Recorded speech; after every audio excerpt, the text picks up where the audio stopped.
السلام علیکم ناظرین، ہائی ٹیک نیوز کے نیشنل اور انٹرنیشنل خبروں میں آپ کا خیر مقدم ہے۔ میں ہوں نیہا خان۔ نظر ڈالتے ہیں آج کی اہم خبروں پر۔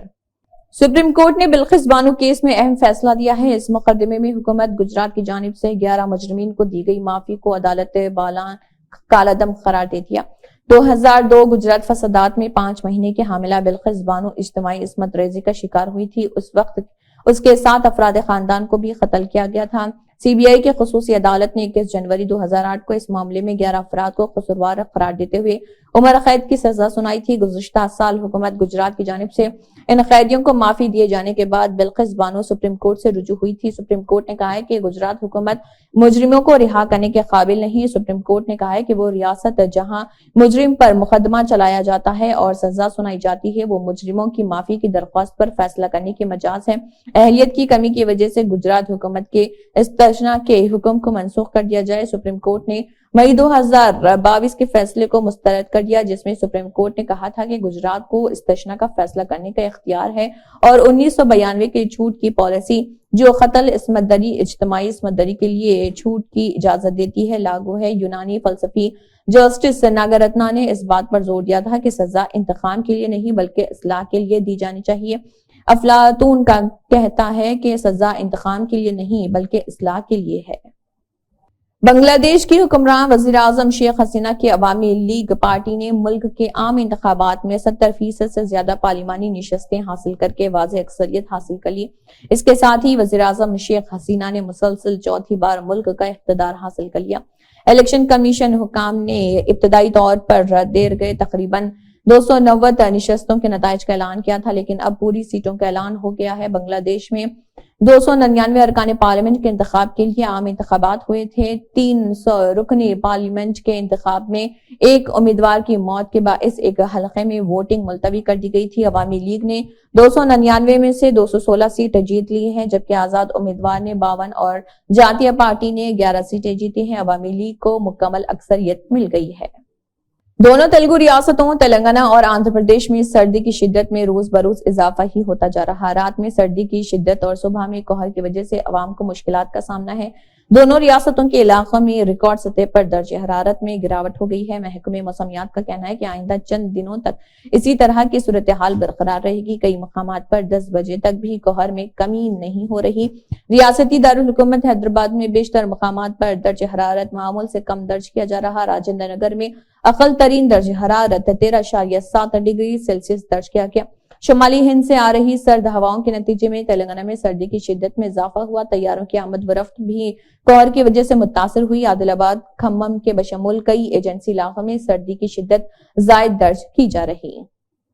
اسرائیل کے فوجی سربراہ ہرتزل لوئی نے کہا ہے کہ غزہ میں 3 ماہ سے جاری تنازع ممکنہ طور پر 2024 تک جاری رہے گا اور دوسرے محاذوں تک پھیل جائے گا۔ اسرائیل ڈیفنس فورسز IDF کے چیف آف سٹاف نے 1967 سے اسرائیل کے زیر قبضہ فلسطینی علاقے مغربی کنارے کے دورے کے دوران یہ تبصرہ کیا۔ انہوں نے کہا ہے کہ 2024 یقینی چیلنجنگ ہوگا اور اسرائیل طور پر سال بھر غزہ میں لڑائی میں شامل رہے گا، جس کا مطلب ہے کہ غزہ پر حکمرانی کرنے والے فلسطینی گروپ حماس کے ساتھ موجودہ مکمل پیمانے پر تنازع مختصر ہو سکتا ہے لیکن ختم نہیں ہوگا۔ اور انہوں نے خاص کر کہا ہے کہ دیگر محاذوں پر تشدد کے پھیلنے کے بارے میں بھی خبردار کیا، جہاں غزہ کے تنازع کے آغاز کے بعد سے کشیدگی میں اضافہ ہوا ہے۔ یہ 7 اکتوبر 2023 کو اسرائیل پر حماس کے اچانک حملے کے بعد شروع ہوا تھا۔ مالدیپ کے رہنماؤں کی طرف سے ہندوستان اور وزیر اعظم نریندر مودی کو لے کر قابل اعتراض ریمارکس کا اثر نظر آنے لگا ہے۔ مالدیپ کے خلاف آن لائن بائیکاٹ مہم شروع ہو گئی ہے۔ On line travel company as my trip نے مالدیپ کے تمام پروازوں کی بکنگ معطل کر دی ہے۔ وزیر اعظم مودی کے لکشدیپ کے دورے کے بعد ہی مالدیپ کے رہنماؤں نے ہندوستان کے بارے میں زہریلے بیانات دیے تھے اور نشانت پٹی ہندوستانی آن لائن ٹریول کمپنی کے شریک بانی اور EaseMyTrip chief executive officer نے ہندوستان کی حمایت میں social media platform X پر پروازوں کی بکنگ کو معطل کرنے کا اعلان کیا۔ انہوں نے لکھا، ملک کے ساتھ یکجہتی کا اظہار کرتے ہوئے کمپنی ایز مائی ٹرپ نے مالدیپ کے لیے تمام پروازوں کی بکنگ معطل کر دی ہے۔